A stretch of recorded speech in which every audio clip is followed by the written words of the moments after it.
we have a match to commentate. We got my brother on deck. Your brother is on deck. And he's versus Typo. Project Smash Marcus versus Typo. So he actually has a, is his actual name Marcus? Yes. It would be crazy if his name was Kirby Kid and your name was Marcus. That would be pretty weird. All right. So tell me a little bit about your brother. Tell me about his play style. What are some strategies that we're going to be seeing him like do? me, my brother is like, hey, let's play a bunch of characters this game. And right now he's going Donkey Kong. And he's really going to try to show you what footsies are all about in this game. Patience, spacing, and throwing in different variations on your timing in order to throw off your opponent. One thing that we've seen before at actually Dente's Bizarre Adventure was a player named Emery who used to go by Neon.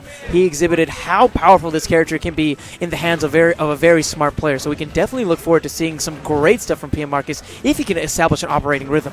Right now, Typo clearly has pretty solid control of this game as far as simply setting the pace goes. So it looks like, Donkey Kong, one of his main problems, even though he's heavy, he has a problem getting down to the ground. One of Captain Falcon's favorite things to do is to pressure people as they have a problem getting down to the ground. We'll see that Marcus, some of his edge guarding is going to come into play. Oh, good stuff there. Very simple. Yeah, very carefully putting in jabs, very carefully looking at what his opponent's doing in between every hit. Oh, yes, I can tell that you both are related as you exhibited a lot of very similar characteristics as well. But it's going to be a little bit harder, I feel, with Donkey Kong, wouldn't you say, just because even his least committal options seem a little bit more committal than most. Yeah, but that jab, though, I mean, it's bigger than you think. The second hit sucks you in.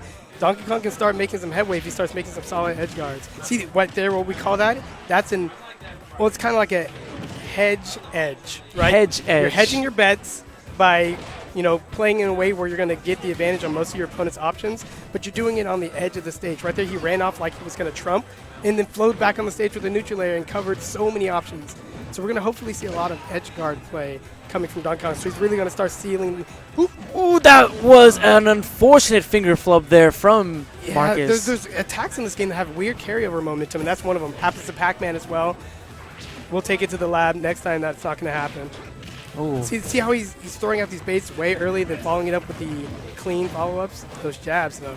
Oh, but Typo right now is just doing a good job. Donkey Kong's large size definitely makes it a little bit easier for him to get some of those combos and those strings started. Oh, barely misses the knee. That was close. Good grab there.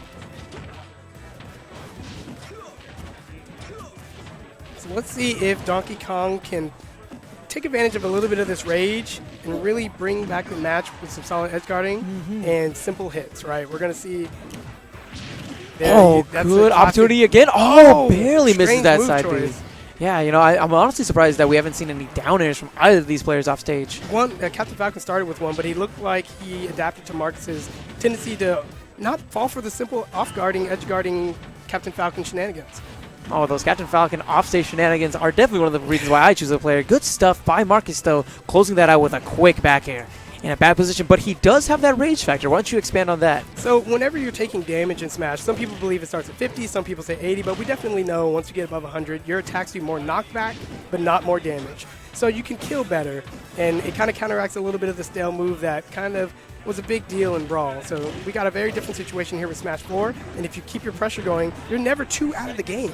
Oh, yes, and especially with a character like Donkey Kong, who is one of those heavier characters, can take some of those more hits, just because he's at these high percentages. Oh, commentator's curse, unfortunately, there. I was going to say he had a good opportunity to make a comeback. He was actually in the process of doing so, but a quick attack there by Typo seals that first game. He missed that back air, but he was really thinking along the right lines, like low tilt on the edge of the stage, get him off, get him in an uncomfortable position, and then keep the pressure going. It's kind of what footsies are all about in Smash 4, which is a really good part, a really big part of this game and what makes it unique. So I know that you're not going to be able to really tell your brother what to do, seeing as you're sitting right next to me in the commentary in the chair. But if you could, what would you tell him? What are things that he did well? What are things that he needs to work on for this next game? He needs to loosen up a little bit. He shouldn't be afraid of Captain Falcon's recovery because it's very linear, and he needs to just put pressure on and really make Captain Falcon think twice about how he's getting back. But he had a lot of good stuff going on. He was okay. So he needs to work in some kill setups at 80ish because he's Donkey Kong. You got to start putting in those claps. There's definitely a point when you definitely have to stop going for just simple jabs and start setting up for something grander, like you mentioned. Yeah, he needs to do some new moves to catch Captain Falcon in the air. Up B from the ground is definitely one of those moves. Oh yeah, good mix-ups like that are definitely going to give him a lot of mileage, but Typo seems unfazed, already off to a pretty solid start, piling on 53, 65. Wow, that was an amazing read there by Typo. Oh, gets him back with that. That was that forward tilt, right? And yes, there's the long jab that you were mentioning earlier? Yeah, the angle down forward tilt, really good. Ooh, piles on a bunch of pummels there, and a quick down tilt steals that first stock. Typo has a lot of momentum right now. Typo right there was using the perfect pivot right there just to kind of dance on the stage in between while Donkey Kong was still coming back from the cloud. Perfect pivots is a really cool technique you can do to move a tiny bit of distance but still retain your neutral options like jab, down tilt, up tilt, forward smash, grab, shield, you know the works. Ooh, opportunity here. So there's one time Mark's getting a little more comfortable with his edge guarding, and then he's looking at the places. Yeah, see that stuff, putting pressure. People crack.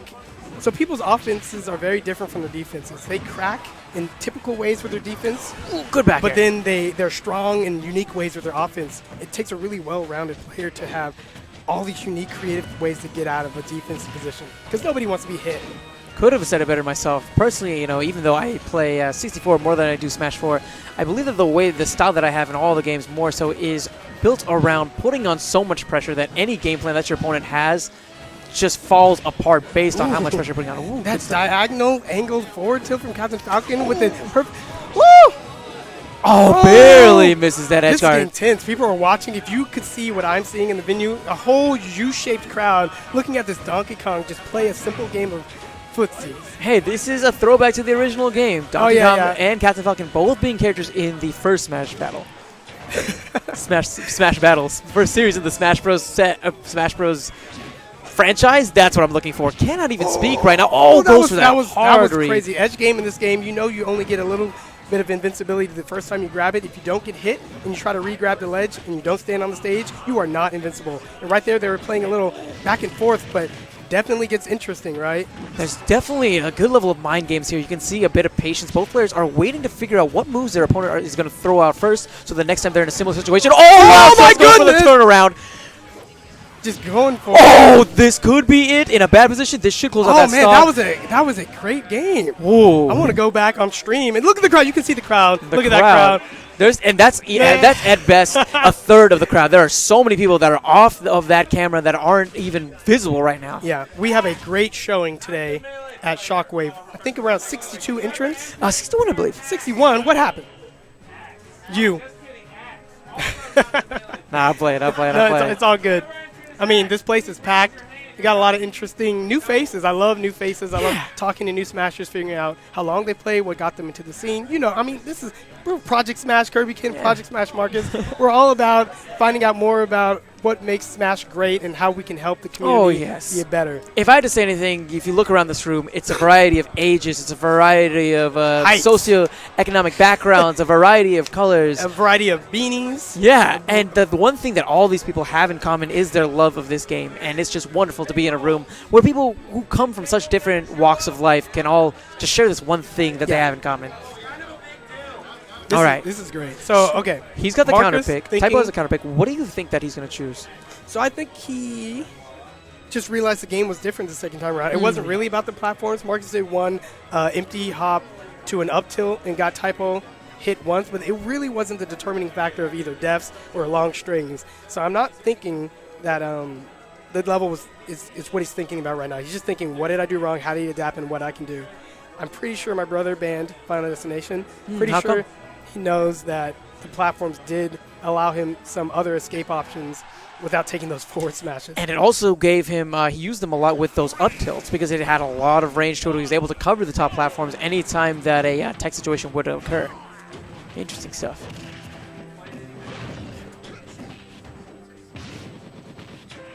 That's some old Brawl stuff. Oh, I was a little bit scared there. Marcus died in the previous tournament by not grabbing the edge when he thought he was, so definitely he reacted appropriately right there. So Marcus is going for a lot of jabs and then grab attempts. He did a pivot grab there, he did a normal grab, dash grab before, so let's see if he adjusts his game plan. Playing it really safe now, not trying to overcommit on some of these edge guards. Good stuff, jumping away. He recognized that didn't earlier. Just jump away. I think he footstooled Captain Falcon before the Oh, kicks really? came up. My brother knows. So we love studying the game. We love getting really precise detail on what the hitboxes do. And he told me yesterday, you can jump off Captain Falcon's head before his kicks come out. Interesting stuff. It's cool to see him actually use it. A lot of patience right now from both players. Very interesting to see from a Captain Falcon player in general. Man, my brother is DIing very well. He's staying away from the typical Captain Falcon follows. It's almost as if he's been playing Smash Brothers with me since 1999. And he's humble too. Kirby kid, everybody. No, played. Oh, empty jump into a grab. It was a good idea, but getting that sort of which direction to throw your grab at, it's a little tricky in this game. I'm loving the way that Marcus there picking up on the fact that Typo likes to go for some of those rolls back on stage. Those putting weights himself in the right position. Those weights give me a heart attack. Okay, so yeah, just like he's just thinking. Oh yes, he grabbed before and wasn't successful. Now he's using dash attacks. Ooh, overcommitted a little bit there. Ends up catching the back end of an up air. Yeah, he didn't want to risk it because you don't know if you don't know Donkey Kong's DI, it's kind of risky to float calmly. Ooh, great down air there to seal that stock. Typo off to a lead. Marcus having to make a comeback just like in the second match. Let's see if he can do it. He's holding his ground. He has to close this out quickly, though, because Typo does have that rage factor. And even though Donkey Kong is one of those heavier characters, the rage is going to make it so that it's a lot easier for Typo to get some of those kills. My brother needs to use down Bs. Typo is not jumping to get in on Donkey Kong as much as he was before. We're seeing a lot of the approaches from Typo being just running in and just getting those grabs. Yeah. So you're right, a down B would be a great mix-up there, just to change the pace of the game a little bit. Ooh, lands to watch out when the opponents are invincible. They are fearless. Wow, did a lot of damage from that spinning Kong. I know personally, if you get hit by the Donkey Chopper, you will take a ton of damage. Let's see if you can treat that like a Little Mac KO punch. I like the way that he sweet spotted that ledge, just so he'd avoid. Was that a sweet spot there on the ledge, just to avoid the? Yeah, he was being very careful about where he was as he recovered right there. Really smart stuff. So I don't know if my brother knows, but Donkey Kong with Max Monkey Fist, that's how he lands safely. Oh, wow! This could be. Oh no! Let's him back onto the stage. Again, it's your brother, like you said. Marcus is doing a really good job of just playing really safe. I kind of wish that he go and close out this stock, but just like you, he seems to have a lot of patience when he plays. Yeah, we're just trying to play a little smarter this generation. Ooh, the trip. Wow, that was such a good chase on that tech. Oh my gosh! He's going for it, Wow, gets back on the platform, but a quick neutral air closes out that stock. That was the calmest I've ever seen my brother play. What was that? Yo, for playing so calm, he put on quite the high performance. Calm and Project Smash's Marcus is able to take that 2-1 over Typo.